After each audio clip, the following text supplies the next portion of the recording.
Welcome to American Democracy Forum, powered by the Fulcrum and Citizen Connect. I'm Hugo Balta, Director of Solutions Journalism and Diversity, Equity, and Inclusion with the Forum. A daily cross-partisan news publication, the Fulcrum engages citizens in evolving government to better meet the needs of all people. To that end, we strive to share many perspectives to widen our readers' viewpoints.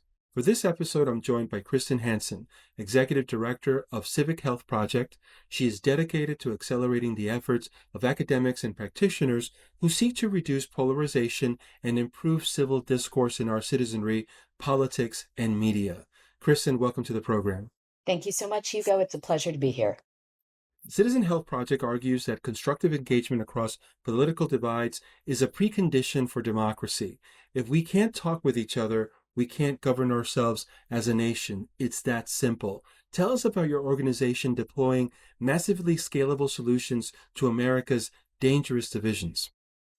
Sure, I'd love to. Civic Health Project has been around for about 6 years now, and our North Star all along has been helping to fund and build up a pretty massive social change movement, often referred to as the Bridging Divides movement, that contains hundreds of good-willed organizations working on the ground in every place and every sector across American civic life to help build bridges of connection, understanding, and empathy across the chasms and the frictions that tend to divide us. And it's been really gratifying to see just how much this field has grown, matured, and evolved over the last several years. It's represented very well by a coalition called the Listen First Coalition, which is where many of these organizations have an opportunity to connect, learn from each other, and achieve greater impact together. And within that broad, sprawling coalition, I'm proud that we've been able to advance the work of many individual organizations, our grantees over the last several years at Civic Health Project. So our work, our North Star, is about really advancing this movement to equip everyday Americans, wherever they live, work, play, pray, serve, lead, with the skill, the will, and the opportunities to learn how to engage constructively across our differences, no matter how much those differences are being whooped up by the conflict profiteers who aim to divide us and benefit when we do. Yeah, and it's so important, as you've mentioned, to listen, to better understand. I think sometimes, especially with the election that we've had this year, there's a tendency to just kind of go to your corner and stay there and from their perspective, fight the good fight, as opposed to really looking to lean in on listening and better understanding who you perceive to be your opponent, right? Because I think it's important to find that common ground in order to work together.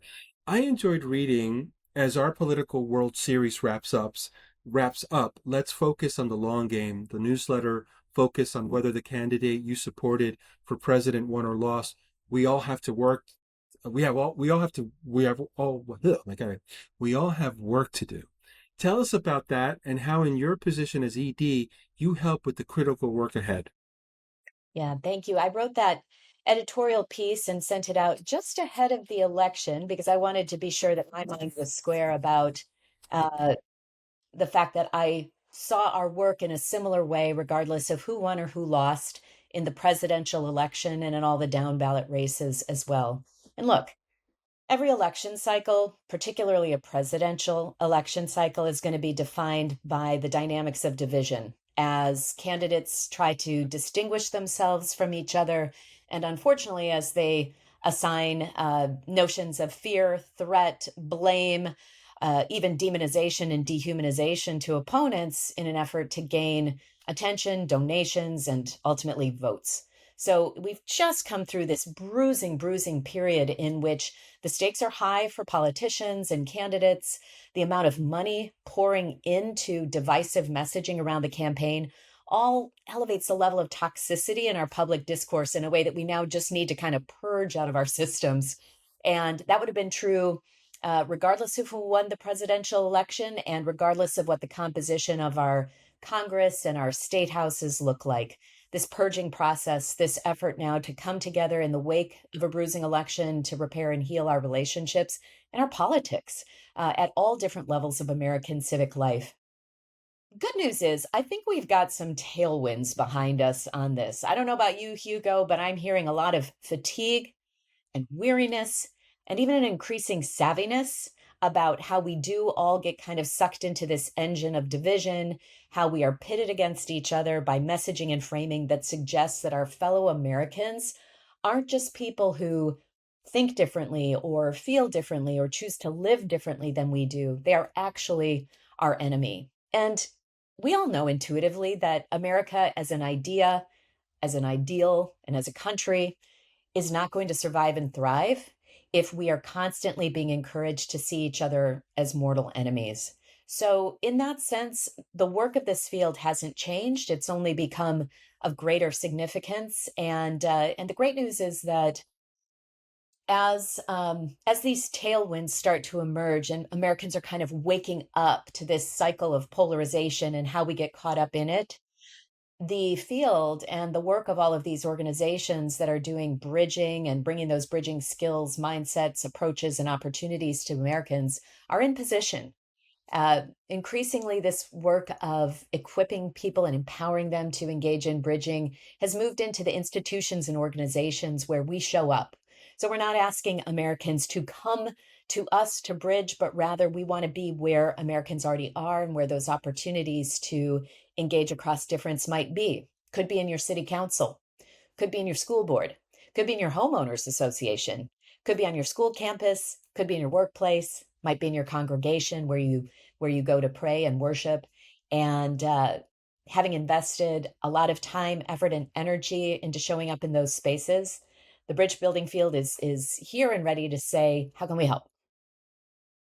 A lot to unpack with all of that you said. The first thing I wanted to follow up is um, this creating this us versus them, Yeah. in regards to your political leanings, your ideology. Some of that has to do with the politicians themselves, right? And studies after studies show that going negative resonates more with the public.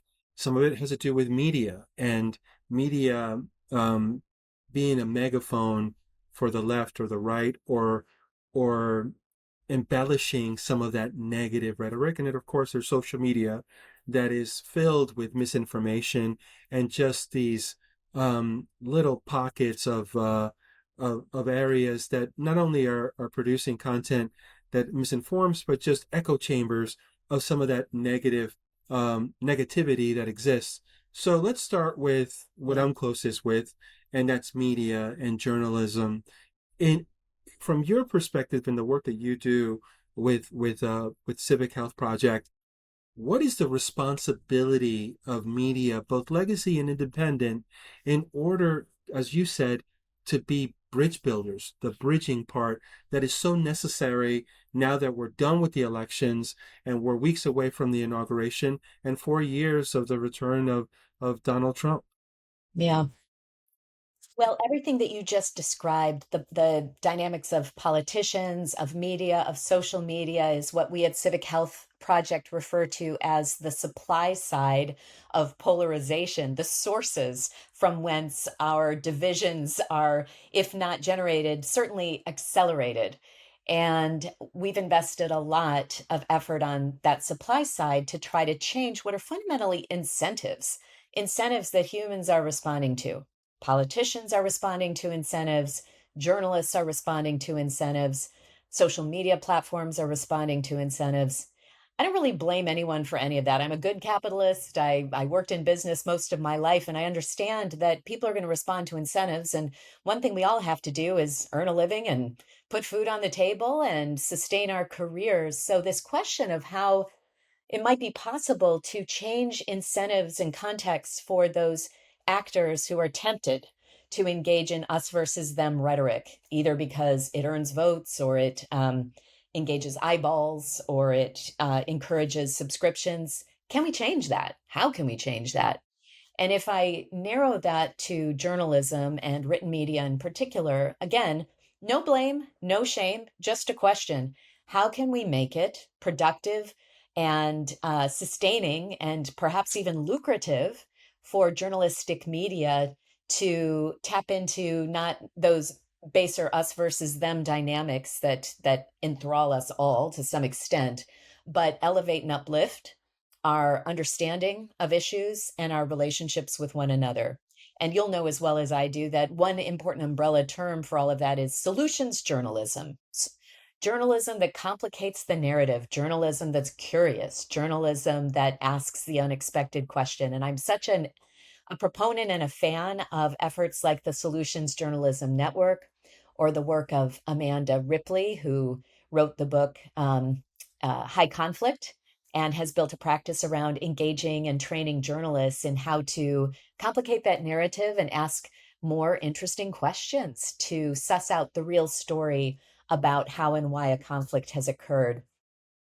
Then I also appreciate the investment in local journalism because when it comes to depolarizing civic life, whether it's our politics or our media or our relationships, moving from national to local, moving from virtual to in person has a tendency to depolarize us. We all act out our better angels when we're with each other in smaller spaces, trusted spaces, and as much as possible in physical spaces. So the investment that we're seeing in local media gives me a lot of hope and encouragement. The commitment, for example, of philanthropists who are coming in through the Press Forward initiative to change those incentives by directly funding local media on the ground, changing the economics of journalism away from strictly for-profit models that frankly are becoming harder and harder to thrive within, and saying we need public interest media. Let's invest in that. Let's restore local news and journalism. And that has a tendency to bring the focus to immediate problems and solutions that aren't defined in partisan ways, but could be as simple as a broken light fixture or a sidewalk that needs to be redesigned, or questions about schooling, housing, and so on that are complicated but easier to resolve in local settings. So these are all things that give me hope in terms of the trends in journalistic media. And then I'll just rebroaden my answer a little bit to talking about other forms of media. Civic Health Project has also invested in entertainment media, popular media. We incubated and spun out a whole organization called Bridge Entertainment Labs that's engaged with the entertainment industry, centered in Hollywood, and really trying to drive a conversation among those who are the creatives and the storytellers who help shape our understanding of us through the entertainment that we consume.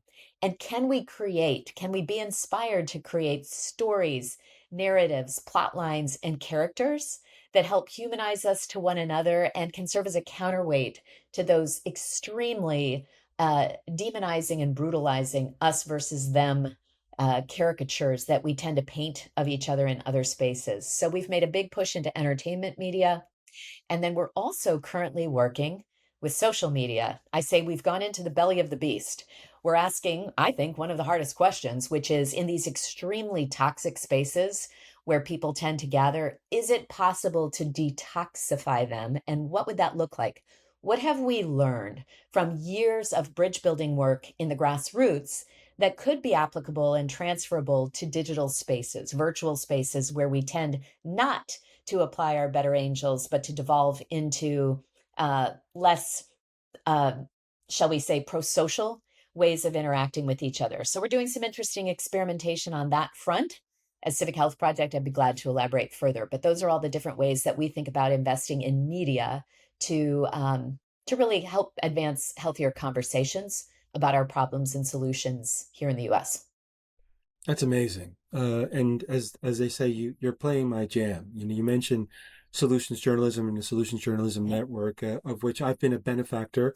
I've been a fellow in many of their different programs, as well as the Latino News Network newsroom in that regard. And I agree with you. I think Solutions Journalism, which for those that are not familiar with Solutions Journalism, it's focusing on the responses to social problems. So we're not talking about ideas or campaign promises.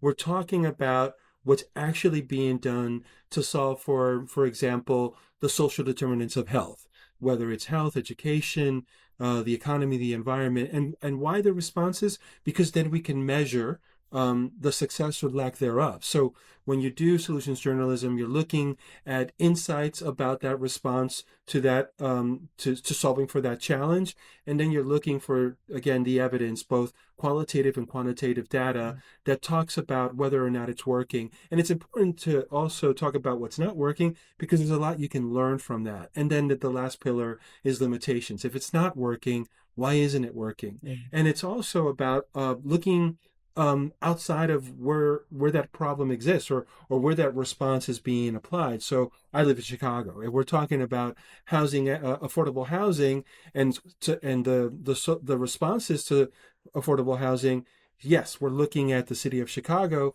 but then we're looking housing equity is not unique to Chicago. So where else are there similar responses to that challenge, both within the United States and outside of the United States? And then you mentioned another branch of solutions journalism, which is complicating the narrative. Again, it creates an environment to listen and not really try to get you from your side to my side. It's really providing conflict resolution tools so that I can listen better, Mm. and reinforce that I'm listening, so that I'm understanding what where you are coming from, and looking to identify not the things that separate us, but the things that we have in common. And in doing so, perhaps forge ahead together, even though there are more things that we don't have in common than what we do. So I think those two things are very important, especially as a journalist, in looking to produce content that's much more dynamic than the one-dimensional narratives that we often see. So, like I said, you're playing my jam. One of the things that I wanted to talk to you about, well, my next question is about an example of a program that Civic Health Project has supported or been involved with, as an anecdote that we can talk about, or that you can talk about in the bridging work that you've mentioned already. Yeah, I'd love to. And again, to relate it to the field's work writ large, I will say that our broad theory of how bridging concepts and approaches take hold is that the work has to show up in places. So we call that place-based bridging, where it can be sticky within a particular community or locale where people can build relational trust over time. So place-based bridging. A second category of the work I would describe as sector-based bridging, bridging that's tailored and attuned to the needs of particular institutions of American civic life. So in a work context, in a Fortune 500 company, for example, you might describe this as conflict resolution skills or navigating difficult conversations.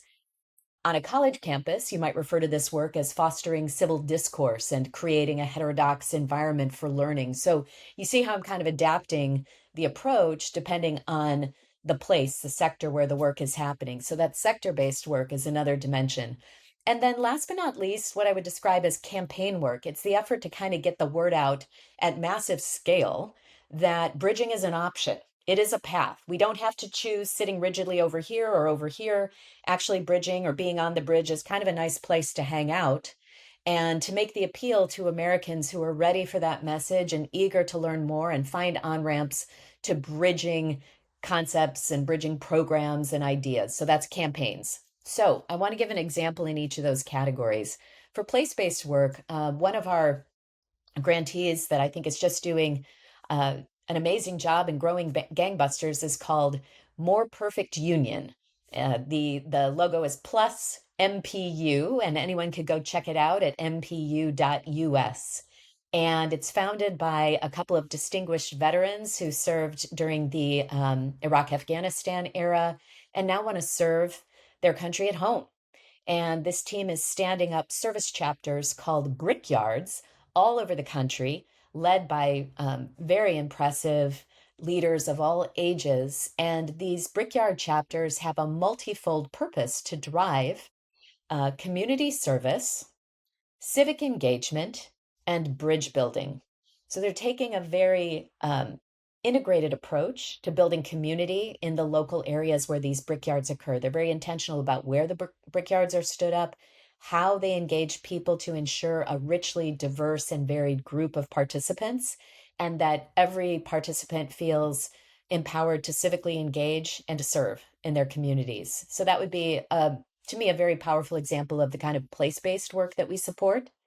On the sector front, I'll just, among many, many favorite examples, I will highlight the work of American Exchange Project, which works specifically with rising high school seniors and sends them on domestic cultural exchange trips between graduation and whatever they're doing after high school. Could be college, could be not college, but this is a chance for graduating 12th graders, some of whom have never been on an airplane, some of whom have never left their state, some of whom have never left their county, to get a taste of life for other young people their age in different parts of America. It's a wonderful program. Check it out at AmericanExchangeProject.org. And then finally, campaigns. We, along with many other organizations in the field, were proud to work alongside the National Governors Association over the past year and a half on a campaign called Disagree Better, a very broad-based campaign engaging some of our most storied political leaders, our governors, Republican and Democratic governors, modeling bridge building skills and bridge building conversations through public service announcements, panels, forums, uh, written literature, showing that it is possible for our leaders and therefore for all of us to shed our partisan labels, to work on problems together, and to be friends and build relationships despite our political differences. So that would be an example in the campaign column of the kind of work that Civic Health Project likes to support and amplify. Amazing. And I think everything that you've mentioned is there's no one turnkey, right? There isn't. You have to pivot. There are nuances. You just mentioned three of I'm sure a long list of ways that your organization is pivoting to serve in this space, and the wonderful examples of veterans, students, and even within campaigns. All of those things I think are so important in order for us to create spaces of engagement. And one of the things that you mentioned with the last example is how to disagree better, I think it was, because so often we're encouraged, we want to we want to feel comfortable as human beings. So we want to engage in discussion, but not necessarily in debate. And I think it's important to engage in debate because that's where innovation lives. That's where new ideas are born. And I think that within guidelines, engaging in respectful debate, disagreeing with one another is also very important in the process of bridging. Um, among It's real. your, Yeah, and I just want to say, yeah, that please. that again comes back to an important role of journalism, which is making sure that both sides or all sides of a debate are surfaced, which also gives me a chance to highlight, another organization doing terrific work in the space called All Sides, showing how the same issue is covered in the news from outlets that lean to the right or to the left or really land in the center. So All Sides is just a great resource for those who would like to be sure they're not getting trapped in one particular silo or partisan lean in the way that their journalism is consumed. Yeah, media literacy is so important. That's right. And just like we're very, or we should be, cognizant of what we're feeding our bodies, the same applies for our minds, and whether it's politics and government or other. Um, Balanced a, diet. a balanced diet.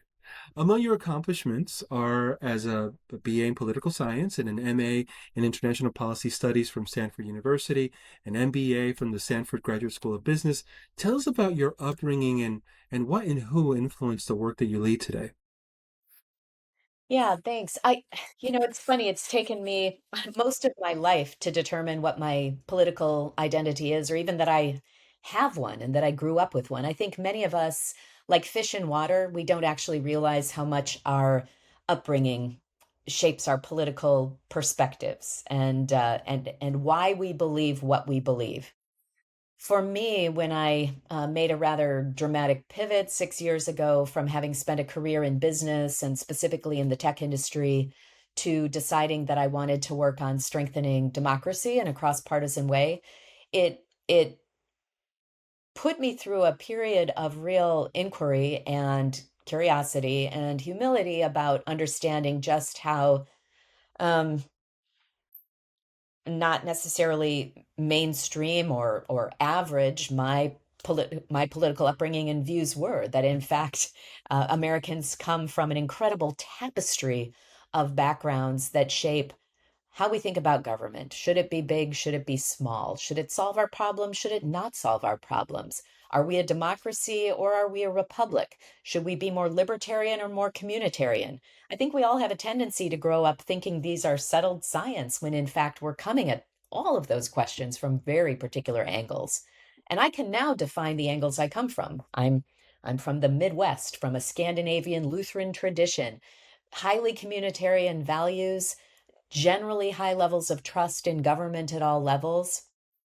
But uh, well, I may have grown up believing that my orientation, my angle on how to look at and think about government in my life, or how to think about democracy in my life, were perspectives broadly shared by all Americans. I certainly today can speak with profound humility and say I know that's not true. And going on that journey helped me, I think, to become a better bridger and to um, really engage with not only curiosity but enthusiasm with people who hold dramatically different perspectives on everything from what it means to be an American to what role government should play in our life, to whether we are a democracy or a republic. Interesting questions that we're litigating still to this day. And important questions. And I really appreciate your candor in that process. I think very much like you, um, I am definitely the son of Hugo and Graciela Balta, right? Immigrants from Peru. I'm a second generation Peruvian American. Wow. And growing up in the Northeast in an inner city, Paterson, New Jersey, right outside New York, Yes, no way. all of those things have shaped who I am today, from where my parents come from, our household, where I was born, where I grew up, my education, um, sexual orientation, being married, having two kids, all of those things. And I think Right. it's important to introspect and from a journalism perspective, be very transparent, about that, because I think too often some of the distrust that exists, whether it's with journalists and news outlets or even between two people, is this lack of first understanding yourself and then creating a space to be true to yourself first as you're engaging with others. Yeah, and I try to give as much grace as I can in every encounter. As you say, even between two people, there's an awful lot to unpack in any interaction. And, I'm speaking as someone who, took the better part of 50 years to establish my political consciousness and a better understanding of who I am and how I am shaped politically. So everybody needs and deserves time to work on those questions, if those questions even have the opportunity to percolate up to being a priority. And, I also don't presume that for every American, these are areas of interest and inquiry, but rather that other areas are of much greater interest and concern. And in that sense, too, I recognize I am a strange individual because from earliest days, I have really gravitated to questions of history, political science, and political philosophy. I don't think that many people find that very interesting. And the data set I refer to the most is my family, who keep me very grounded by supporting me, but at the same time, not caring all that much about what I do and having their own thriving interests instead, which is a beautiful thing. It's really a beautiful thing that characterizes the diversity, as I like to say, the tapestry of American life. Wouldn't it be boring if we all cared about the same things? Absolutely. I think what makes our country strong is the, of course, celebrate what we have in common, but equally celebrate our differences. And I think that has been true from 1776 to today. Kristin Hansen, Executive Director of the Civic Health Project, thank you very much for joining us today. Thank you. Thanks, Hugo and team. And thank you all for spending this time with us. Conversation and collaboration nurture a well-informed citizenry. I'm Hugo Balta. Until next time.